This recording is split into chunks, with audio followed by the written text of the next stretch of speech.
Olá! Bom dia! Tudo bom, Bom Cláudia? dia, Bru! Tudo bem? Tudo bem? E você? Bem, graças a Deus. Entramos cedinho, ó, 10 horas em ponta.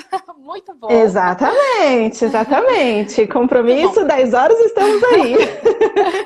Bem, enquanto o Muito pessoal está bom. entrando, eu vou falar um pouquinho sobre a nossa série. Então, hoje é a nossa Legal. terceira live da série Megaluz.com Descubra a Mentalidade de Empreendedores de Sucesso.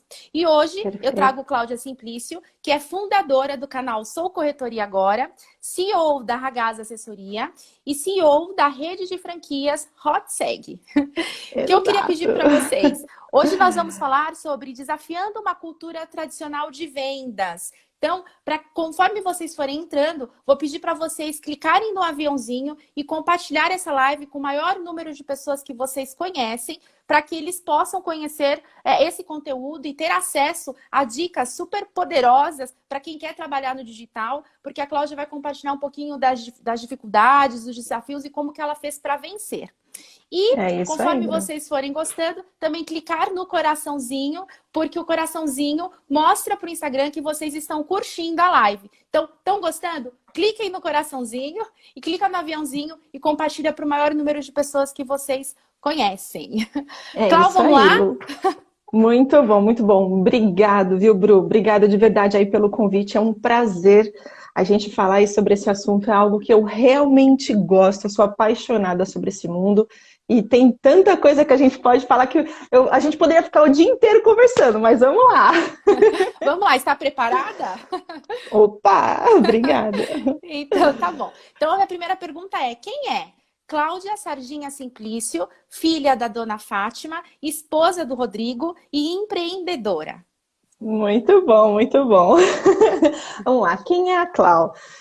Faltou só um nome aí, que é Cláudia Maria, também tem o Maria. Maria. Então, Cláudia Maria Sardinha Cláudia Maria Simplício. Sardinha Simplício, exatamente. A Clau é uma pessoa que hoje está com 37 anos. Ela sempre teve um espírito empreendedor desde pequena. Famílias de comerciantes, assim, meus avós são comerciantes, meus tios sempre foram comerciantes. Então eu sempre, desde nova, tinha essa veia de saber que eu queria algo meu. Eu não sabia o quê. Os meus pais, na realidade, foram funcionários públicos, mas quando pequena, cresci com os meus avós, porque pai e mãe trabalhando, cresci com os avós, então sempre tive esse espírito empreendedor.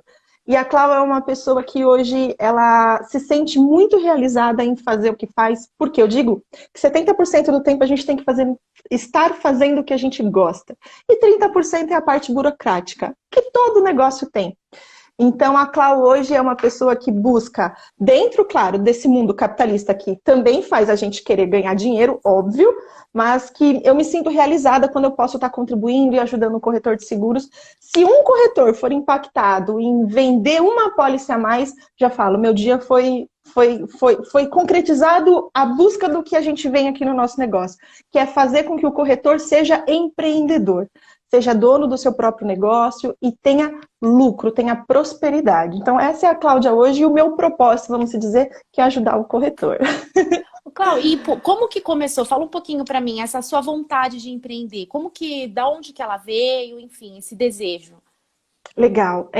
Quando eu era pequena, assim, desde pequena, eu tinha lá meus avós no comércio, então meus avós tinham bar, lanchonete, e aí eu ficava com eles o dia inteiro e eu via o negócio, e esse negócio de não ter chefe, de não ter líder, e eles sempre, desde sempre, então eu colocava placa de vender gelinho, eu fazia gelinho para vender. Se fosse assim, Cláudia, você precisava, graças a Deus nunca faltou nada em casa, mas não era também família rica, nada disso, mas o fato de ver eles ali no comércio me inspirava de uma tal maneira, e aí eu fui fazer faculdade de administração, eu fiz técnico de administração, fiz faculdade de administração, e dentro desse processo de ir para buscar conhecimento, eu ainda não tinha me achado, eu não sabia que negócio que eu ia ter, eu não tinha a menor ideia.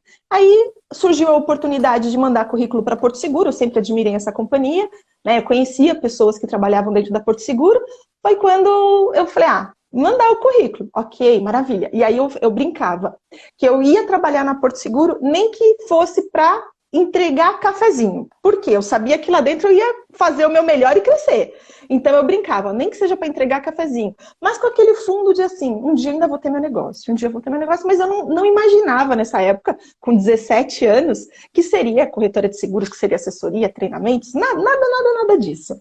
E aí o empreendedorismo começou a nascer dentro da companhia. Esse espírito de falar, vou empreender, eu trabalhando na Porto, e eu acompanhava, a partir de 2003, 2004, eu comecei a fazer visita em corretor. Quando foi 2005, em uma visita com, até acho que comentei um pouco dessa história contigo, eu fui fazer uma visita com um corretor de seguros, e era num plano de saúde, eu trabalhava no Saúde da Porto, e lá dentro do produto eu não fazia venda, eu não comercializava o produto, eu fazia gestão de risco. Então, quando eu ia no cliente, era ou para fazer palestra de promoção de saúde, ou para falar de reajuste, que era um assunto chato.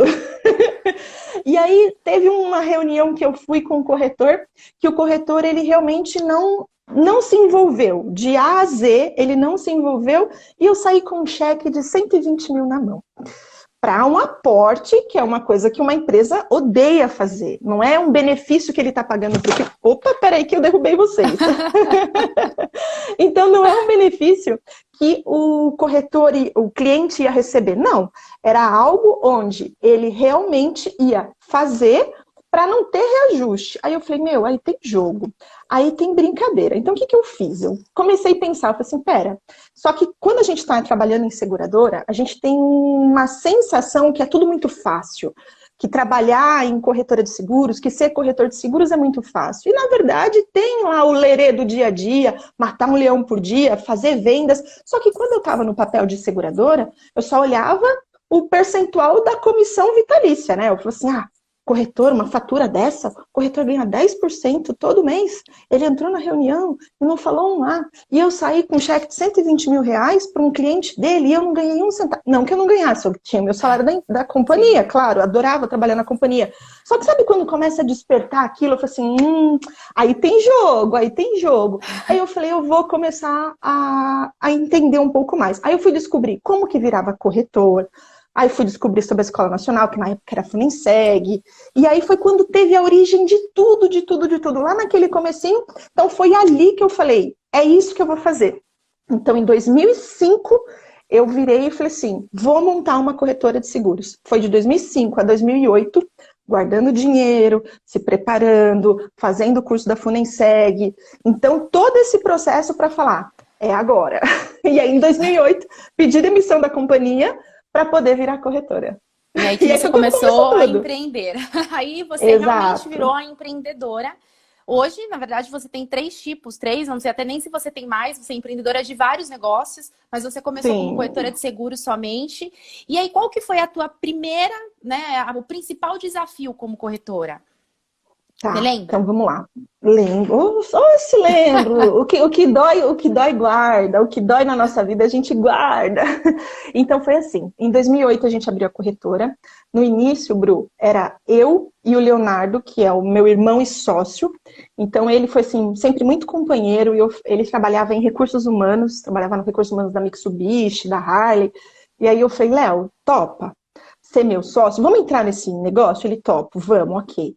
Só que a gente não tinha assim, uma estrutura logo de início, então o nosso primeiro escritório foi um computador que minha mãe tinha comprado há muitos anos, que minha mãe comprou, sabe aquela compra que faz parcelada e tudo mais, que a gente pegou esse computador, no meio das camas, porque eu e ele, por sermos irmãos, dividíamos o quarto, nós não tínhamos um quarto para cada um, né? Como eu falei, família simples. Era a cama dele, o computador, a minha cama. Esse foi o início do escritório. Então, assim, não tinha mais do que isso. E aí começou. Então, dentro daquele momento, a gente sabia que ia vender. Só que quando a gente sai para lida, vamos dizer assim, é muito diferente de companhia. Eu tinha a sensação que os clientes iam brotar. E olha, eu fiz faculdade de administração, estudei marketing, estudei vendas, mas não tinha essa noção real, só sentindo na pele. E aí, dentro desse processo, eu percebi que a venda não era assim tão simples. Mas beleza, vamos aprender, fazer um curso que as companhias hoje dão muito treinamento também. Então, eu falei, vamos fazer um treinamento da companhia A, treinamento da companhia B, começa a aprender. Aí você percebe que a vida de venda é muito diferente da vida de companhia. Só que a gente começou a vender daqui e dali, a coisa até que começou a prosperar. Aí a minha avó tinha um imóvel que era no fundo do terreno, ela disponibilizou para a gente montar escritório, porque começou a precisar de funcionário, precisou crescer. Aí a gente foi para esse imóvel que tinha no fundo, minha avó liberou para a gente, aí a gente, ok, já tinha um escritório, era 2 cômodos, era um quarto e uma cozinha que a gente transformou no nosso escritório, já não era mais o nosso quarto. E aí começamos a contratar. Só que dentro desse processo, quando chegou, isso foi em 2008, tá? O início de 2008. Quando foi em 2011, a coisa começou a apertar. A gente vendia, tinha funcionário, tinha despesa, mas a conta não fechava, Bru. A conta literalmente não fechava. Sabe quando você precisa vender, você precisa fazer as coisas acontecerem, só que o contador no final do ano veio falar com a gente no balanço e a gente estava com um negativo de 16 mil reais. No ano de 2011, 16 mil reais. Aquilo para mim foi assim, foi o fim, sabe? Quando você fala assim, poxa, eu pedi demissão de uma empresa que eu gostava das pessoas que eu trabalhava. Eu comecei quase que servindo cafezinho na companhia. Eu entrei no aporto não servindo cafezinho, mas eu entrei como office girl.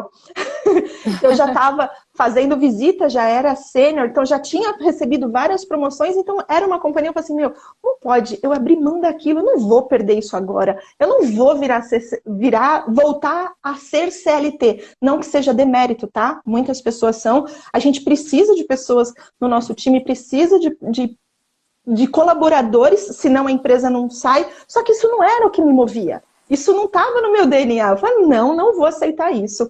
E aí eu falei, eu preciso fazer diferente. Foi nessa, eu preciso fazer diferente, que eu falei, eu preciso aprender. Aí eu lembro até hoje, eu comprei um livro da Marta Gabriel, uma indicação que eu recebi, assim, olha, você quer... lê esse livro, Marta Gabriel, sobre SEO, sobre otimização de... Eu não entendo nada, até hoje, eu não entendo de HTML, eu não entendo de programação, só que eu tinha que saber fazer, eu tinha que ir para a mão na massa. Aí, com esse livro, então você fala assim, mas eu não tenho conhecimento, eu não tenho curso disso, curso daquilo. Não precisa, gente. Se você tiver vontade, você vai para cima e você faz acontecer. Então, a nossa concorrência lá não existia na internet. Eu não tinha em quem me inspirar. Não existia grandes sites. E eu também não tinha capital. O que eu fiz? Eu fui aprendendo daqui, dali. Tudo que era orgânico no digital, eu fui aprender. Como eu fazia os clientes chegarem até a nossa corretora de forma orgânica, ou seja, sem gastar. E aí o dinheiro começou a vir, a internet começou a trazer negócios, a internet começou a fazer clientes dentro da corretora, e aí dentro desse processo a gente foi caminhando. Então assim, a minha primeira barreira foi ter que aprender a trabalhar no digital e fazer acontecer sem recursos, somente com a força de vontade. 2012, o Rodrigo, que hoje é meu marido, né? Você até comentou, o Rodrigo, seu marido. O Rodrigo, ele veio para trabalhar conosco. Ele trabalhava em outro mercado, a gente casou em 2012 e eles eram de São Bernardo. Ele falou assim, não, vamos para poder ficar próximo, vamos estar junto. A mãe dele é corretora de muitos anos, então já vinha com alguma bagagem. Foi quando a gente falou, não, vamos fazer acontecer. E o digital é o que mudou a minha vida. Eu falo hoje, se não fosse o digital, eu não sei como seria a vida da Cláudia. Não sei, de verdade, de verdade. Sabe o que é muito incomum no empreendedor, Cláudia? Eu conversei já com Gustavo Doria Filho, com o Ricardo Miller, agora com você e com todos os empreendedores que eu converso. E por ser empreendedora também, tem muitas dores que eu sinto na pele. É exatamente a diferença de quem tem sucesso para quem não tem sucesso são aqueles que realmente perseveram, não desistem em meio aos erros, porque é um processo de erros e acertos. A gente erra bastante, então, a gente erra bastante. Exatamente, e é isso que faz a diferença, porque você erra, aprende, fica melhor, ajusta o erro e vai melhorando. E muita gente acaba desistindo no meio do caminho ou não está disposta a pagar esse preço de chegar ao acerto e superar tudo isso. E ainda mais... E falando dessa questão de erro, o Léo, meu sócio, ele fala sempre.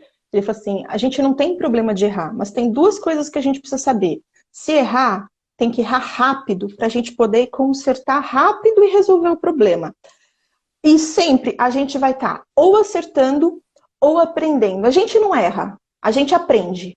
Então, se eu errei, a gente não chama de erro, serviu de lição. Aquela lição, eu aprendi alguma coisa. Então, ou eu acerto e tive o sucesso que eu quero, ou eu aprendi para fazer correto. Então, essas duas coisas são batatas. Ou eu estou acertando, ou eu estou aprendendo. Isso a gente tira aqui na nossa empresa como um mantra.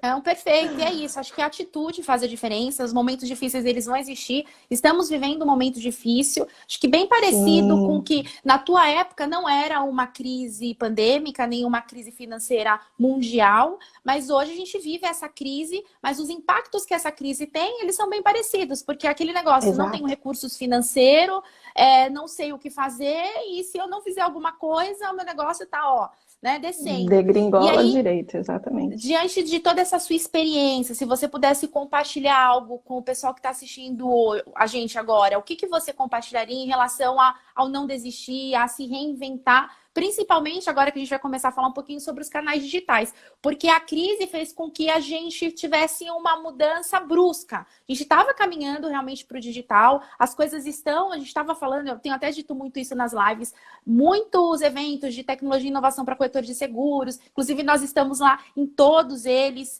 e falando, mas a gente entendia, daqui 2 anos, daqui 5 anos, e de repente... a gente foi O que aconteceu em 5 anos aconteceu em 2 meses. Tá todo mundo em casa, e para a gente se comunicar com as pessoas, a gente só tem mesmo tecnologia, os canais digitais. Então, o que você pode falar para a gente em relação a isso? Tá, você que vamos lá. conhece bem, né, digital. Contando então um pouquinho desse momento que a gente transformou a nossa empresa no digital, eu percebi diversas coisas que faltavam para nós lá no processo como corretora. Então, antes da gente chegar nos pontos do como o corretor fazer no digital, acho que é bacana a gente trazer um pouco do antes, porque assim, eu fiz faculdade de administração e fiz marketing, tinha marketing lá na faculdade. Só que eu não entendia como o marketing era tão importante dentro da corretora. E eu não tinha a menor noção do como trazer isso para a prática. Quando a gente começou a aplicar isso dentro da nossa corretora e a coisa começou a acontecer, a gente percebeu que existe alguns passos que o corretor precisa entender para ele ter o processo de venda. Porque assim, o principal departamento de uma empresa tem que ser o comercial. Se não ocorre vendas, o negócio não prospera, não importa o sinistro ser excelente, o endosso ser excelente, a transmissão de proposta ser excelente, se não tem vendas. Só que para o vendas acontecer, tem um passo anterior que é o marketing. E esse é o marketing, e o marketing que eu utilizo e recomendo para todo mundo é o marketing digital. Por quê? A gente consegue estar onde ninguém está. Ou melhor, hoje já está todo mundo, principalmente nesse momento de crise. Mas lá atrás o meu pensamento era, eu preciso estar onde o meu concorrente não está. Onde o corretor, querendo ou não, nós corretores todos não deixamos de ser concorrentes.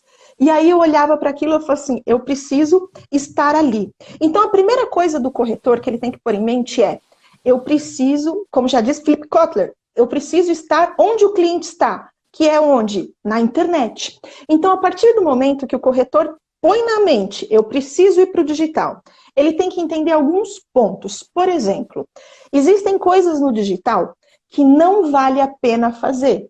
E existem outras coisas no digital que você precisa fazer. Então, dentro desse não fazer e fazer, eu abro algumas vertentes. Por exemplo, o não fazer. Hoje, você pagar para alguém fazer um site para você e que nesse site seja apenas um cartão de visita. Você foi lá e gastou 10 mil reais para uma pessoa fazer um site. Só que esse site a pessoa não fez o SEO. Lembra aquele primeiro livro que eu li? Que era sobre SEO? A pessoa não faz SEO. Ela pagou 10 mil reais por um site profissional lindo, com movimento, com isso e aquilo, mas o site não traz tráfego. Então, quem vai para o digital, quem vai fazer um site, tem que pensar, preciso de tráfego, preciso de pessoas chegando no meu site, senão vai ser um mero cartão de visita que não foi distribuído. E um cartão de visita caro, né? Porque 10 mil reais, ou que seja 5, que seja 2, é um belo cartão de visita caro. Então, isso não vale a pena fazer se você não for fazer anúncio, se você não for fazer tráfego, ou se você não for fazer SEO. Então, primeiro ponto, já fica aí essa dica para o digital. Segundo ponto, Não adianta você fazer, por exemplo, uma página no Facebook, uma fanpage. E se você não for fazer anúncio pago. Por quê? O Facebook, ele propaga pouquíssima coisa. Pouquíssima coisa. É 3%, você tem lá 100 pessoas, 3 pessoas vão ver. Você tem 1000 pessoas, 30 pessoas vão ver. Então, assim, não vale a pena, porque as pessoas não vão engajar, você vai gastar um tempão. Então, eu vejo pessoas pagando para a agência, olha, para fazer o social media, para fazer a publicação somente. Não vale de nada, é dinheiro jogado fora. Pega aquele dinheiro e investe em anúncio. Anúncio é o que gera venda, porque você traz o lead e o lead é o que faz o negócio acontecer. Agora, existem coisas que vale a pena você fazer. Por exemplo, você pegar esses recursos que você tem, por mínimo que seja, tem anúncio que a gente consegue fazer na casa lá de R$5, R$10. Então dá para captar lead. Aqui na empresa a gente capta lead a 90 centavos, R$1,20, R$1,50. Quando tá muita gente fazendo anúncio, vai R$2, R$2,50. O lead, o cliente. Ou seja, é algo que se você fizer direitinho, você consegue ter o retorno. Não, Cláudio, não tenho dinheiro nenhum. Tô igual você lá em 2011. Ok, então o que a pessoa vai fazer? Ações que gerem tráfego orgânico. Então a pessoa vai para os grupos de Facebook que tem um público-alvo específico. Então o corretor ele tem que ter o público-alvo muito definido. Isso foi uma das coisas que lá quando a gente virou marketing digital, caiu para todo mundo. Eu tinha que ser muito específica, eu tinha que falar qual o produto que eu quero vender, para qual público eu quero fazer essa venda. Então, quando eu ia falar com um motociclista, é diferente de falar com um motoboy. Quando eu ia falar com um dono de caminhão, é diferente de eu falar com um dono de um carro de passeio. Quando eu ia falar com um empresário, é diferente de um profissional, uma pessoa, mesmo que seja profissional e que tenha um MEI, por exemplo, que é pessoa física, né? Que a gente fala que é uma pessoa com CNPJ. Então, quer dizer, a gente precisa entender muito bem o perfil, porque se a gente não sabe isso, a gente atrai as pessoas erradas. Então, se a pessoa está sem grana, vai para o que é orgânico, vai para o YouTube, vai fazer vídeo, vai fazer postagens em grupos que tem as... Só que o que acontece? O corretor, ele contrata uma agência que nunca trabalhou no mercado segurador. Aí ele paga lá para a agência 2, 3, 5, 10, faz pacote do ano inteiro, 12, 20 mil reais no ano. Tá bom? O corretor está disposto a investir. Só que essa agência não tem a menor experiência. E essa agência fica fazendo postagenzinhas, essa agência não faz captação de leads. E o que eu falo para o corretor ele tem que, de alguma forma, conversar com as agências, se ele não quer fazer o marketing próprio. Porque eu falo, primeiro, o melhor marketing é o marketing dentro de casa. Eu comecei do zero e eu preferi ter o meu marketing dentro de casa. Eu tenho o meu editor, eu tenho o meu designer, eu tenho o meu social media, eu tenho tudo dentro de casa. Por quê? É rápido. Por exemplo, essa semana a gente estava fazendo uma campanha, eu decidi de anteontem para ontem prorrogar mais um dia. Eu, à noite, mandei um zap para a galera, falei assim, pessoal, hoje, cedinho, preciso todo mundo fazendo isso. Pronto, todo mundo, cada um na sua tarefa. Quando eu vi, passou o dia, dobramos o número de cadastros que a gente queria. Por quê? Uma ação dentro de casa. Então, tem coisas que o corretor vai pagar 20 mil reais para uma agência, só que a agência não vai dar o resultado. A agência vai entregar a foto bonita, a agência vai entregar o vídeo bonito, mas tem agência, infelizmente, que não está preocupada com a venda final do corretor. O objetivo do marketing é trazer venda. Se a ação foi feita e não trouxe a venda, o marketing está errado. Então, antes de fechar pacotes com agência de marketing para 1 ano, 6 meses, testa por 1 mês, vê se aquela agência é boa, se aquela agência vai entregar o resultado. O ROI tem que ser positivo.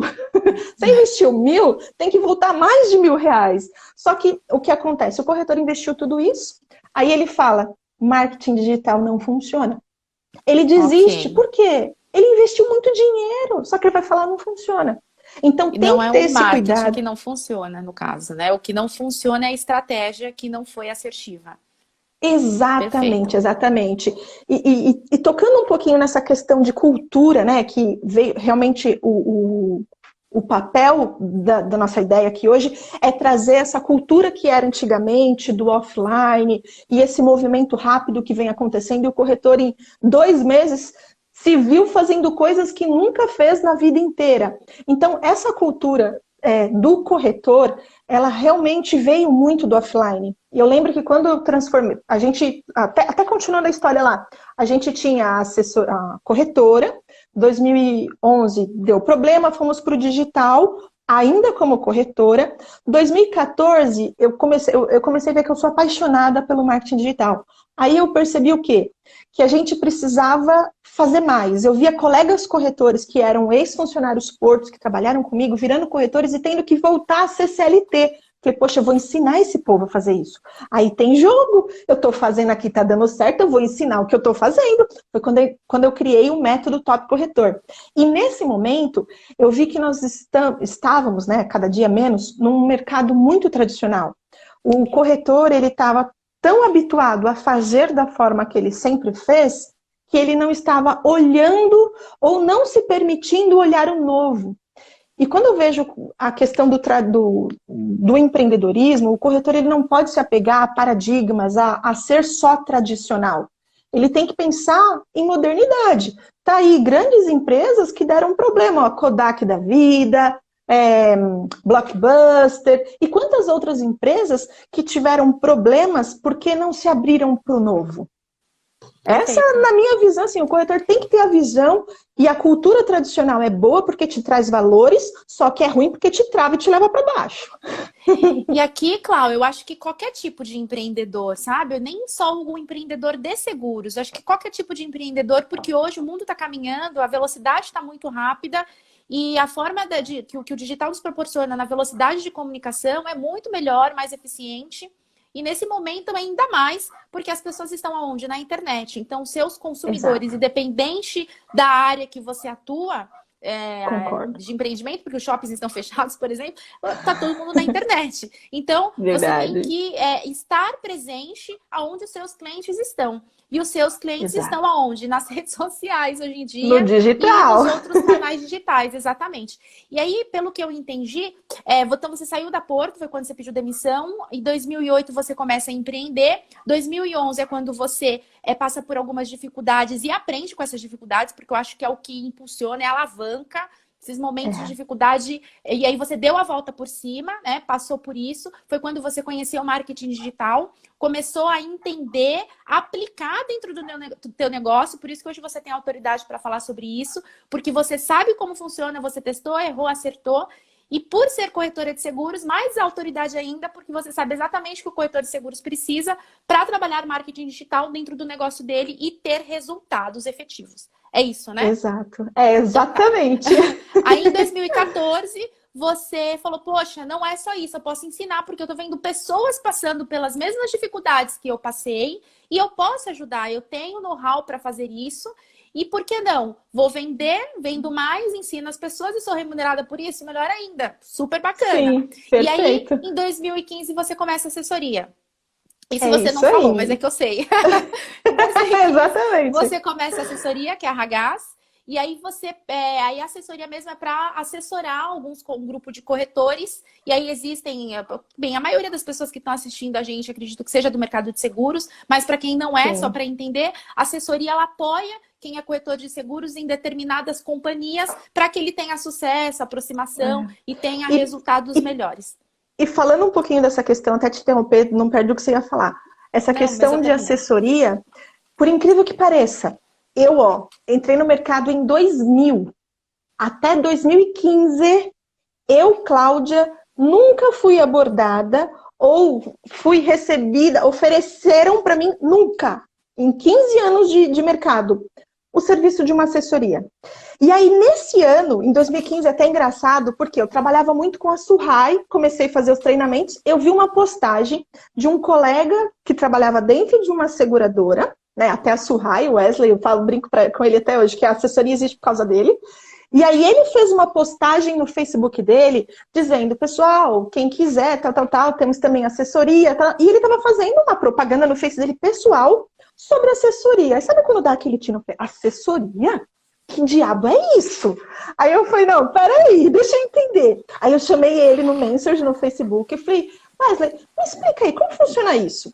Isso em 2015 já, no início de 2015. Aí ele começou a me explicar. Eu falei, eu quero isso. Aí chamei na mesma hora o Léo e o Rodrigo. Falei assim, meninos, olha isso aqui, vocês já sabiam? Vocês conheciam? Não, Cláudio, não conhecia, não conhecia. Falei assim, eu quero isso. Foi quando veio a virada de chave para virar assessoria também. E aí eu fui entender o que a assessoria fazia pelo corretor. E aí eu entendi que o nosso serviço ia ser gratuito para o corretor de seguros, que quem ia nos remunerar e quem nos remunera é a seguradora, justamente para que a gente ajude o corretor a vender mais. Então, todas as vezes que eu falo para o corretor, assim, corretor, o bom de uma assessoria é que eu só ganho quando você ganha. Então, para ele crescer, eu tenho que fazer o meu trabalho muito bem feito, para fazer ele vender mais, por quê? Eu tenho que dar benefícios. Então, assim, a gente fez um leque de coisas aqui. A gente tem treinamento de onboard, a gente tem treinamento técnico, treinamento comercial, a gente dá lead, dá desconto em multicaulo, desconto em contabilidade, um monte de coisa para quê? Para que o corretor ele tenha um ponto a mais para vender mais. Porque aí eu ganho, ele ganha, eu ganho. E é nesse momento que aquela chave virou. Aí eu falei assim, E aí tudo começou a fluir, né? Tanto que hoje, você comentou no começo, a gente também tem a franquia, que isso aconteceu agora esse ano, em 2020. A gente abriu a franquia, que já é um outro passo, é um passo ainda mais além. Mas naquele momento, assim, poxa vida, 15 anos de mercado e não sabia que existia. Então, talvez a gente, às vezes, tenha a sensação que todo mundo sabe, porque a gente sabe. Então, galera, assessoria é um serviço que foi feito, é diferente de consultoria. Consultoria, não. Você está ali, você entende, você entra no negócio, dá todo um suporte e cobra por isso. Na assessoria, não. A assessoria, a Ragaz, a gente não cobra do corretor. Tá certo. Clau, uma pergunta. Diante de tudo isso, foi fácil? Quando você passou por essa dificuldade, passou por esse processo de reinvenção e mudar aí os seus resultados e avançar em prol de um objetivo bem diferente, de um resultado, na verdade, bem diferente, como é que foi? Foi mais difícil? Foi mais fácil? Você pensou em desistir em algum momento? Várias vezes, várias vezes. Se a gente for pensar assim, até nos momentos bons, existem coisas que dá medo, dá frio na barriga. Cada funcionário que a gente contrata é uma preocupação, porque é uma despesa que você assume, é uma família que você se torna responsável, porque você se torna responsável pelo dinheiro que vai alimentar aquela família. Então, isso para mim, assim, é muito sério, é muito sério. O nosso comprometimento com o próximo, ele tem que existir, e não é, se der errado, simplesmente fecha. Acho que pelo fato da gente ter demitido lá em 2011, isso para mim virou uma ferida muito grande, Bru, muito grande mesmo. Por quê? Eu tive que desligar as pessoas que eu gostava do time, porque simplesmente a gente não ia conseguir. A gente estava com menos de 16 mil reais. Já estava corroendo todo aquele capital que a gente tinha guardado nos momentos bons. Porque o negócio, ele tem ciclos, né? Tem momentos muito bons, tem momentos não tão bons. Então, a gente tem que saber que no momento bom, a gente tem que guardar capital, porque vai vir um ciclo de baixa, e nesse momento a gente tem que ter muito sangue frio, resiliência, e ter foco, objetivo do que a gente quer. Até uma coisa que eu falo, desculpa, eu falo que muitas vezes o corretor, ele fica olhando o jardim do vizinho, e o jardim do vizinho, ele é sempre muito mais verde, né? Porque a gente não sabe, não entende. O palco do outro é melhor do que os nossos bastidores. Porque o nosso, a gente está olhando a coxia, a gente está olhando ali os bastidores. Quando a gente olha para o palco do outro, fala assim, nossa, uau, que coisa linda, tudo lindo, tudo perfeito. Mas só o empresário, só os colaboradores sabem o quanto tá difícil ali, Então, assim, os problemas vão existir e existe sempre. O corretor, ele precisa ser resiliente, o corretor, ele precisa entender que vai passar. Claro, ele precisa fazer capital. Por exemplo, quando a gente vende a franquia, eu falo muito para a pessoa que vai vir interessada, assim, olha, você precisa ter dinheiro para se manter 2 anos. Você está virando um empresário. Você não tem que vir para a franquia somente para poder ter uma SUSEP. Não, você tem que vir para uma franquia ou para qualquer negócio, gente. Qualquer negócio, isso é importante. Você não pode abrir um negócio ou vir para a franquia porque você quer uma SUSEP. Você não pode, você tem que ir com um propósito. O que aquilo vai te agregar? Ah, porque vai ter um suporte, porque o sinistro vai cuidar, porque a pendência vai cuidar, porque a emissão vai cuidar. E quando a gente vai para um negócio, você tem que ter uma reserva para se manter, porque você precisa fazer a sua carteira, você vai estar aprendendo. Que nem a gente lá no começo estava aprendendo, eu não tinha nem ideia como transmitir uma proposta na prática. E isso acontece. Então, os problemas existem e diversos tipos. Então, por exemplo, outra coisa que eu falo para todo mundo, não concentre todos os seus negócios em uma única seguradora, não concentre todos os seus negócios em um único local, ou um único cliente. O cliente não pode representar, um único produto, não pode representar mais do que 10% da sua renda. Em relação ao produto, Bru, eu gosto de dizer que o corretor ele tem que ter uma porta de entrada. Então, assim, por onde os clientes vão chegar? E quando chegar, ele tem que fazer o cross-selling para pulverizar. Só que ele tem que ter o foco para trazer o cliente. Você falou que a semana que vem vai estar o Marcelo Blay aí da Minuto.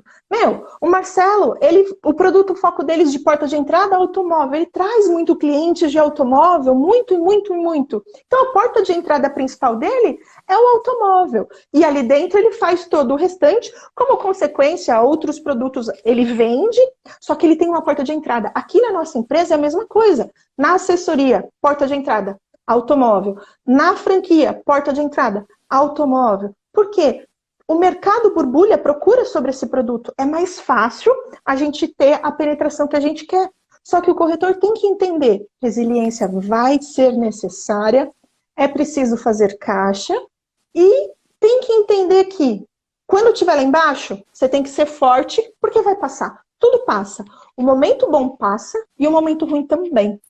E aí, eu falo, tem que estar motivado. E motivação não vem de fora, viu, Bru? Muita gente, às vezes, eu vejo o corretor falando assim, ah, porque a seguradora não dá incentivo, a seguradora não me motiva, eu já não tenho... Peraí, quem é o empresário? Você ou a seguradora? A seguradora é a empresária do negócio dela. Quem tem que estar... A seguradora não é teu pai, tua mãe. E mesmo se fosse, tem um limite também de pai e mãe. É uma coisa que você tem que ter própria. Você não pode esperar o outro. E muitas vezes o corretor ele ainda não tem essa pegada de empreendedor. O corretor de sucesso é aquele que tem cabeça de empreendedor. Não pode. De fato, não pode. Motivação é interna, não é externa. E se você ficar esperando a demanda, ficar esperando as pessoas, você vai morrer na praia. Porque você vai passar... Tem até uma frase que fala assim, ou você tem a tua estratégia própria, ou você é parte da estratégia de alguém. Então, seja protagonista da sua história e o que você quer, qual que é a tua meta, qual que é o teu objetivo e faça com que o todo gire em torno do que você quer, né? Traga a tua estratégia para poder alcançar os teus objetivos e utilizar os recursos externos e internos para que isso aconteça. Não fique dependendo do outro, porque aí você vai viver o sonho do outro. Você não vai viver os seus sonhos. Então, isso é bem complicado. E aí, já estão fazendo algumas perguntas, Cláudia. Legal. Separar algumas aqui para fazer para você. Ia falar, quem tem alguma pergunta para fazer para a Cláudia, principalmente sobre venda no digital, relacionamento com o cliente no digital, manda a pergunta. Vamos falar tudo. Se você conhece alguém que precisa conhecer um pouquinho desse conteúdo, clica no aviãozinho, compartilha essa live com o maior número de empreendedores e corretores de seguros que você conhece. Tá gostando? Clica no coraçãozinho e vamos lá.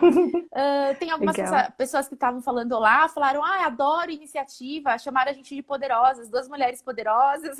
Que legal. Umas 2 ou 3 pessoas falaram isso, e depois aqui começou as perguntas. Então, seguro saúde, explicar um pouco mais o modelo de negócio de franquia. Você estava falando sobre a franquia, acho que essa pergunta é bem pertinente. O Micron fala assim, pede para a Cláudia explicar um pouco mais do modelo de negócio da franquia e isso não conflita com o negócio da assessoria? Tá, vamos lá. Na realidade, eu entendo que é uma coisa que alguns me perguntam em relação a esse conflito. Eu vou começar por esse ponto, porque é algo que alguns perguntam. Eu entendo que não conflita, apesar de confundir. Por quê? Muita gente fala, a assessoria, eu não ganho por ajudar o corretor ali e ganhar uma comissão, ele não me paga uma mensalidade. A seguradora me paga pela produção dele, sem descontar nada dele, só que ele tem que ter a SUSEP própria. Para o corretor ser assessorado, ele precisa ter SUSEP própria. E hoje, quando a gente fala que é uma assessoria, o cliente é só do corretor. Eu ajudo, eu contribuo, eu auxilio, o cliente é do corretor e da seguradora. Eu só sou ali um meio de auxiliar o corretor. Só que eu não vou estar 100% na vida do corretor. Então, eu não vou fazer o marketing por ele, eu não vou fazer o pós-venda, eu não vou fazer a emissão, eu não vou cuidar de um sinistro, eu vou orientar o corretor de quais os caminhos que ele tem que seguir. Já na franquia, é como se o franqueado, como se ele fosse parte do meu time. A gente é uma unidade, a gente é uma coisa só. Então, eu tenho que oferecer para ele muito mais coisas, muito mesmo, do que numa assessoria. Então, por exemplo, na franquia, o cliente é nosso, meu e dele. O cliente, ele vendeu, ele tem lá o percentual dele, eu tenho o meu. Só que ali, eu entendo que eu preciso ajudar o corretor, o franqueado, de A a Z. Então, teve um sinistro, quem vai cuidar do sinistro? A matriz. Teve um endosso, quem vai cuidar do endosso? A matriz. Ele transmitiu uma proposta, quem vai cuidar das pendências da proposta? A matriz. Quem vai gerenciar o sistema? Quem vai fazer todas as negociações com a companhia? E isso em todas as companhias. Quando a gente está falando da assessoria, a gente tem lá duas seguradoras. Na franquia, não. Então, na franquia, qual o nosso papel principal? Claro, passar o nosso know-how de conhecimento. A gente faz um marketing muito forte da marca, porque a marca tem que ter um reconhecimento. E além desse reconhecimento da marca, a gente faz todo o processo depois da transmissão da proposta. Por quê? O corretor ele tem que estar livre para poder vender. Então, o papel do corretor é realmente vender. Ele não vai precisar gastar o tempo dele em outras coisas. E o que a gente tem percebido? Isso tem feito o nosso franqueado vender muito mais, porque ele não tem que estar ali preocupado com endosso, ele não tem que estar ali preocupado com uma emissão. Ah, mas será que o cliente assinou a proposta? Isso quem faz é a matriz. A gente oferece tecnologia, então, por exemplo, a gente tem aplicativo, o franqueado, ele vai oferecer para o cliente um aplicativo que dá desconto. Por exemplo, esses dias a gente estava lá com um celular, os nossos clientes podem comprar um celular com R$500 de desconto. Claro, esses descontos são em várias coisas, vários itens, os preços de desconto oscilam, só que o corretor com a gente tem os diferenciais para oferecer para o cliente dele. Ou seja, a gente ali está envolvido de uma forma diferente. É quase como se a gente fosse sócio. Então, se ele topar ser meu sócio, né? Chama franqueado, mas é quase um sócio. Se ele topar ser meu sócio, meu franqueado, eu vou fazer de um tudo para ele e vou tentar deixar ele o mais livre possível. Por isso que eu entendo que não é conflitante, porque são serviços diferentes. Muita gente confunde, mas depois que a gente explica e passa esses pontos, eles vão entendendo que existe um processo diferente do outro. Então, são coisas diferentes. Claro, achei que ficou bem claro. E eu tenho Legal. uma dúvida. Na franquia, essa carteira de cliente fica com quem? Essa carteira é do corretor? Essa carteira depois ele é da franquia? Como que é esse acordo? O nosso objetivo não é que o franqueado fique 6 meses e vá embora. Eu quero o franqueado para uma vida inteira. Eu não quero o franqueado 6 meses. Até eu falo, se você não tem SUSEP, porque a gente aceita e convida tanto quem tem SUSEP como quem não tem. Tem vários franqueados nossos que têm SUSEP. Então, porque a gente oferece toda essa bagagem agregada, esse valor agregado. Exato. Então, o que a gente fala? A carteira é nossa. Tem o percentual lá do contrato, o percentual dele e o percentual nosso. Antigamente nós começamos o projeto com 50-50, que foi o projeto piloto. Agora quem vai entrando é 70-30. Então 70% da carteira é do franqueado, 30% da carteira, vamos dizer, é nossa. Então as comissões são dessa forma dividida, 70% para o franqueado, 30% para a gente. E a carteira é dos dois, porque eu não quero que o franqueado vá embora, eu quero ajudar ele a vender mais. Se um dia ele falar, vou embora, aí a gente vai negociar sobre aquela carteira, mas a carteira é dos dois, a gente vai os dois prospectar a carteira. Então não tem isso, a carteira é só minha ou a carteira é dele. Os dois vão poder prospectar. E o cliente decide com quem quer ficar, entendeu? Não tem isso. Tá certo. Sabe que tem uma pergunta. Isso a gente põe em contrato, viu? E isso a gente põe em contrato, justamente pro franqueado ficar tranquilo e saber, eu vou poder prospectar e tá tudo bem também. Tem uma pergunta aqui que eu acho que é a pergunta da maior parte das pessoas que estão assistindo a gente. O Danilo Saito, ele fala assim, por onde começar no mundo digital? Qual estratégia usar? Acho que eis a questão. O que você pode falar pra gente? Tá, aí seria até interessante entender um pouquinho mais é Danilo, né? Danilo Saito. É Danilo. Seria até um pouco interessante, mas se o Danilo puder colocar aqui, se ele, nesse momento, ele tá como eu estava lá em 2011, sem recursos nenhum ou com recursos. Mas eu vou responder das duas coisas, porque sempre vai ter gente assistindo aí com os dois perfis. Perfeito. Se você tiver, Dan, sem dinheiro ou se você tiver com dinheiro, tem uma coisa que é sine qua non para os dois pontos, que é você aprender. Ah, mas a Cláudia só tá falando isso porque ela ensina. Não, você não precisa aprender comigo. Você pode ir no YouTube, você pode comprar livro, você pode aprender como você quiser. Mas uma coisa é sine qua non para todo mundo, que é aprender. Por e ele já respondeu, o Dani respondeu isso sem recursos. Legal, Dan. Por que aprender? Porque se você vai fazer por você mesmo, que se você tiver sem recursos, você é quem vai ter que fazer. Então você tem que aprender para poder executar. Se você tem recursos, você tem que aprender para poder terceirizar isso, seja para um time que vai estar dentro ali da tua casa, como eu gosto de ter o time, o marketing dentro de casa, seja para você contratar uma agência. Porque se você não souber o que pedir e como mensurar se o trabalho deles está bom, você acaba gastando dinheiro indevidamente.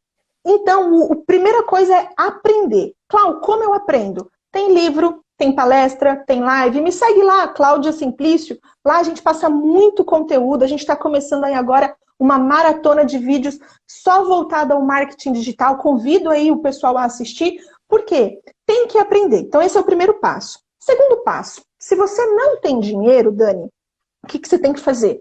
Ir para ações orgânicas. Exemplo de ações orgânicas. Você pode fazer SEO, como eu fiz lá atrás. Então, você vai estudar sobre SEO. Você pode fazer interações em grupos. Então, você vai entrar no Facebook, em um grupo... Deixa eu só falar uma coisa, desculpa te cortar. O que é SEO? Eu acho que a gente não entende o que é SEO. É otimização de site. Quando a gente fala de SEO, é otimização de site. É o quê? É falar para o Google o que aquele site tem de bom. Então, a gente vai trabalhar as palavras dele, trabalhar a palavra-chave, colocar tags. Obrigada. É dizer... Não, mas é importante. É que às vezes a gente vai falando, acha que... Mas assim, é nada mais, nada menos do que dizer para o site o que ele tem de bom, para que quando o Google ele tem os buscadores, uns robozinhos, ele entra no site, ele tem que entender o que aquele site entrega. Porque, por exemplo, ele não ouve o vídeo. Você postou lá um vídeo, o que o vídeo fala? Então, você tem que trabalhar as palavras corretamente para que o Google encontre. Então, você trabalha nas palavras-chave, como as pessoas procuram. E aí existe toda uma técnica para você saber quais as palavras-chave que são procuradas, para você colocar dentro do seu site, dentro do seu canal do YouTube, ou por aí vai. É tipo hashtag. No Instagram a gente tem as hashtags. Sim. Bem longe, assim, vamos pensar que é as hashtags de um site. Perfeito. Tá? Então, assim, aí a gente vai para a parte orgânica. A parte orgânica é você trazer o cliente sem gastar. O orgânico, ele é bom, só que ele demora muito mais para virar. Então, assim, o bacana é você levar os dois, mas o orgânico você começa a fazer, você tem que ter ali muita consistência, porque não é do dia para a noite que vai funcionar. Então, você começou a postar, você começou a fazer, você entrou em grupos de Facebook, por exemplo, você entrou em vídeos de YouTube, você postou vídeos no YouTube, você fez ações como SEO, grupos e tudo mais, orgânico. Você tem uma ideia? Lá no começo, tinha aqueles Yahoo Responde. Lá em 2012, 2011, 12, quando eu comecei, tinha Yahoo Responde. Eu não tinha grana para investir. Grupo de Yahoo Responde era o que eu mais ia, porque não tinha Facebook com tanta força E aí eu começava lá. A pessoa perguntava, eu tive um sinistro lá. Eu ia e respondia, eu ajudava a pessoa e aí fazia a minha chamadinha, ó. Quer fazer uma cotação? Quer saber mais? Quer que eu te ajude? Me chama em inbox, me chama no telefone, me passava o meu telefone. Então eu ajudava a pessoa e fazia minha propaganda, ajudava a pessoa e fazia minha propaganda. E isso ia trazendo movimento, ia trazendo movimento. Então esse é no orgânico, procurar ações que você possa fazer não pagas. Depois a gente vai para a parte paga. O bom do pago é que você fez hoje, amanhã você já consegue mensurar. Quando não, você fez de manhã, à tarde você já consegue mensurar. Porque é muito rápido. Então, a demora que o orgânico tem e você não gasta R$1, no Facebook, no Google, você põe o dinheiro hoje, amanhã o negócio já está acontecendo, você já consegue medir. E aí você tem que medir o ROI, retorno sobre investimento. Você colocou lá R$1.000. Você não precisa começar com R$1.000. Você colocou R$10, colocou R$20, colocou R$50. Aquilo lá tem que te trazer leads e esses leads tem que te trazer venda.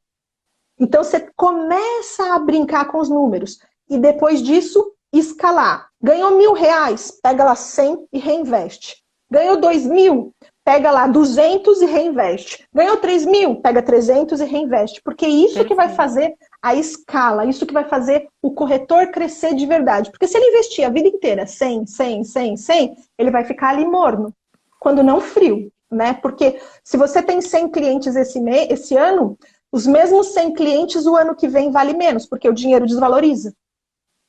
Você não compra a mesma coisa esse ano que você comprou com o ano passado. Então acho que deu para ter essa visão aí. Você sabe que assim, eu acho que é uma dor, para quem não entende de marketing digital, o digital é uma dor hoje, de grande parte dos empreendedores e da população, porque é uma forma, é bem técnico e é algo que você precisa fazer e muitas vezes a pessoa não sabe por onde começar. Eu não entendo muito de marketing digital, eu tô aprendendo aos poucos, mas no caso eu terceirizo, eu tenho uma equipe que me apoia, mas eu sei, aí também fui aprendendo que a maior parte do engajamento das ações, elas dependem de mim e não dá para depender do outro. Então, se fosse depender 100% do time, do pessoal que apoia, a gente não teria resultados. Então, isso que você está falando tá até ajuda, porque todos nós somos muito competentes em uma coisa e incompetentes em outras. Então, às vezes, precisa aprender? Bacana, precisa aprender. Também tem que ver esse tempo. Quanto tempo que eu vou precisar gastar de energia para aprender? Será que não vale a pena ter uma pessoa mais próxima que já entenda e que já conheça sobre marketing digital e já conheça para o meu negócio específico? Porque quando a gente fala de empreendedor, cada um tem um negócio. Aqui, empreendedores de seguros tem pessoas que são corretores, tem gente que é de empresa. Inclusive, o Douglas Felizardo está aqui, ele falou, utilizamos o trabalho da Cláudia, é realmente ótimo, que é da Ping Seguros. Que legal. Eles são sistemas de multicálculo e ferramentas de gestão para corretores de seguros. Então, então a gente percebe que é uma dor de todos, tá vendo? Até ele que utiliza o trabalho. Então é importante a gente aprender e tentar diminuir esse espaço de tempo de conseguir aprender e avançar com quem já sabe, do que você passar pelo processo de maneira orgânica, a gente poderia falar? Na raça. Natural, na raça. Aí você consegue minimizar esse tempo e modelar no outro e acabar aprendendo, né? Essa questão que você falou de modelar, eu falo sempre. A gente tem que olhar o grande e não é criticar porque ele é grande ou porque você queria estar lá e ficar... Infelizmente, não pode ficar com inveja. Tem que falar, eu quero ser aquilo. O que ele faz para eu conseguir também? E vai fazer igual. É modelar. Você falou uma palavra que eu adoro. Modela, gente. Modela que o negócio funciona. Michelene, acho que é isso. Michelene falou, orgânico demora quanto tempo para virar vendas, Clau? Depende qual o orgânico e a qualidade do orgânico. Porque, por exemplo, se você fizer um SEO com alguém que entenda de verdade, sei lá, 1 mês, 2 meses, 3 meses... Às vezes até antes, se fizer um negócio muito bem feito. Mas se você pega com alguém que não conhece, cada dia mais a concorrência está maior, então é mais difícil. Então aí, quem vai fazer, por exemplo, SEO orgânico? O que eu aconselho? Procura palavras que tenham pouca concorrência. Quando você busca lá no Google, o planejador de palavras-chave, ele é maravilhoso, porque ele diz a sua concorrência. A concorrência é alta ou a concorrência é baixa? Então procura otimizar as tuas coisas com palavras que tenham a concorrência baixa. Por exemplo, eu lá atrás, eu nadei de braçada em seguro de vida de motoboy, em seguro de moto de motoboy. Por quê? Não tinha ninguém fazendo.